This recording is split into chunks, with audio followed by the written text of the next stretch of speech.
disais que tu avais une autre petite sœur de 2 ans, Oui. plus jeune que toi. Est-ce que tu peux nous donner son prénom? Elle s'appelait Marine. Voilà, elle est décédée très très très très jeune. Et pour la petite histoire, mon frère s'est marié aussi il y a quelques années maintenant avec une charmante, charmante belle-sœur qui s'appelle Marine aussi. Vraiment par le plus pur des hasards, la boucle est bouclée. Quoi. Ça a dû être quelque chose de particulier pour tes parents? Ça a dû être vraiment destructeur. Moi qui suis maman depuis 10 ans, ça doit être...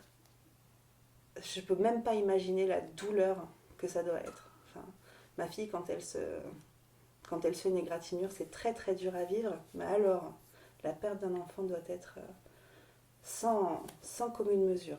Vraiment. Mais d'ailleurs,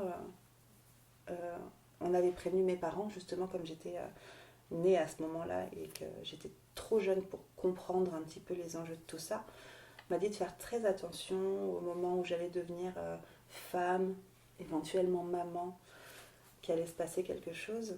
Et effectivement, il s'est passé quelque chose parce que finalement, j'ai beaucoup de souvenirs de mes frères et sœurs plus grands, à partir de 3-4 ans, mais j'ai aucun souvenir de bébé, de frères, vraiment de bébé nourrisson. Et jusqu'à avoir fait un déni de grossesse de ma fille, voilà, j'ai appris que j'étais enceinte de ma fille. J'en étais à mon 7e ou 8e mois de grossesse. On ne sait pas trop exactement. Mais voilà, j'avais mal au ventre, donc je suis allée voir ma gynécologue. Elle m'a appris que j'étais enceinte. Ça a été un choc. J'étais pas du tout préparée. 24 ans, j'avais pas du tout ni la maturité ni l'envie d'être maman. J'ai jamais eu cette envie-là d'avoir des enfants tout de suite. Je voulais d'abord me construire.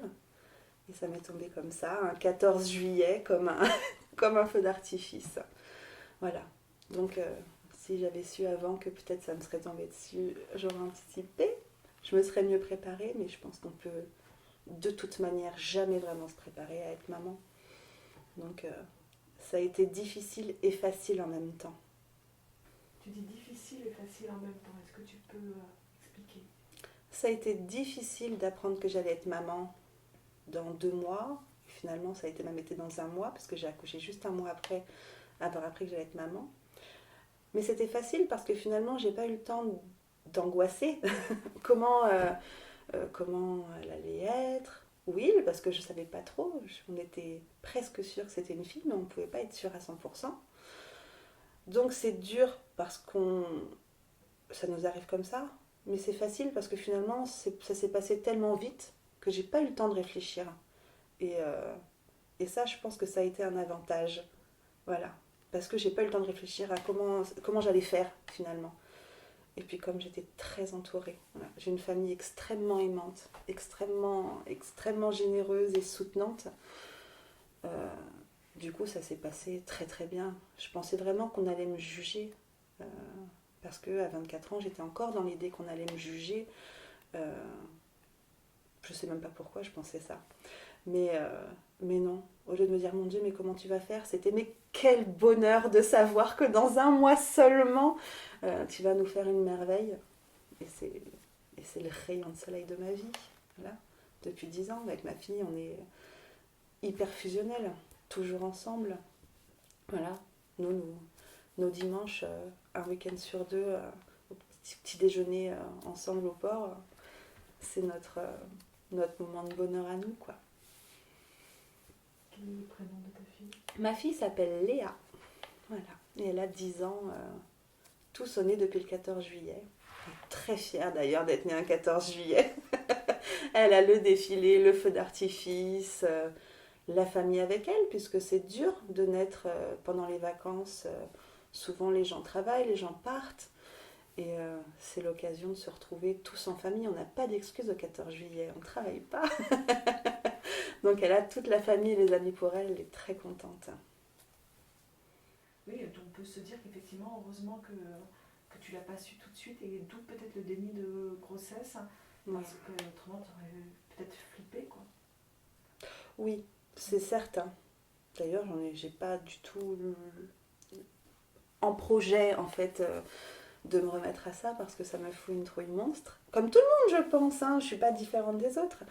Mais malgré tout, elle était tellement facile cette grossesse. C'était tellement facile une grossesse d'un mois que je me dis 9 mois, comment font les autres quoi. Comment elles font? Comment elles gèrent le ventre qui pousse à n'en plus finir, les changements de taille de vêtements, les fringales, les vomissements, enfin, comment elles font? Moi, ça a duré 3 jours de vomissements. Un ventre qui s'est tiré en 2 jours. Voilà, moi je me rappelle à ma première échographie, d'être arrivée à 8h à l'hôpital avec un joli pantalon de jean et de repartir à midi de l'hôpital à ne plus réussir à le fermer. Donc je suis rentrée voilà, dans la rue avec mon pantalon que je tenais avec les mains. mais finalement, hormis le choc que ça a été, c'est que des bons souvenirs en fait. Voilà. Et pour ton homme de l'époque, Mm-hmm. pour lui ça avait été un choc aussi, j'imagine. Ça a été un choc. Ça faisait une poignée d'années qu'on se connaissait. Je crois qu'on sortait ensemble depuis à peu près 4 ans. Et en plus, on n'habitait pas dans la même ville. On s'est rencontrés sur Internet. Donc, il habitait Paris, moi Lyon.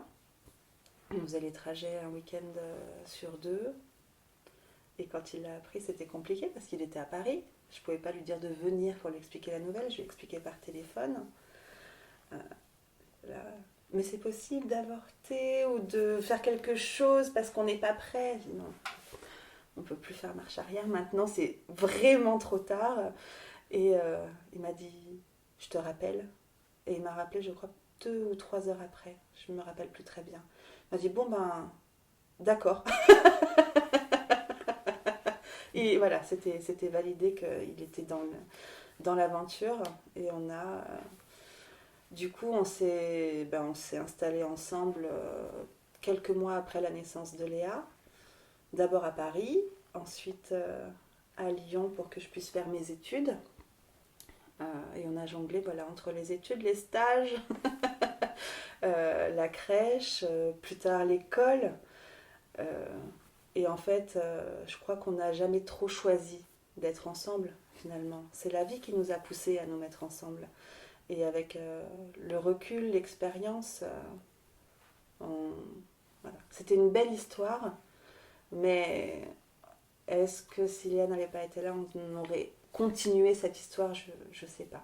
Par la force des choses, je regrette rien. Les relations ne sont pas toujours au beau fixe, mais c'est une princesse tellement adorable que je ne pourrais jamais lui en vouloir pour ça. Voilà, elle me procure tellement de bonheur, cette petite. C'est mon pain quotidien de bonheur, quoi.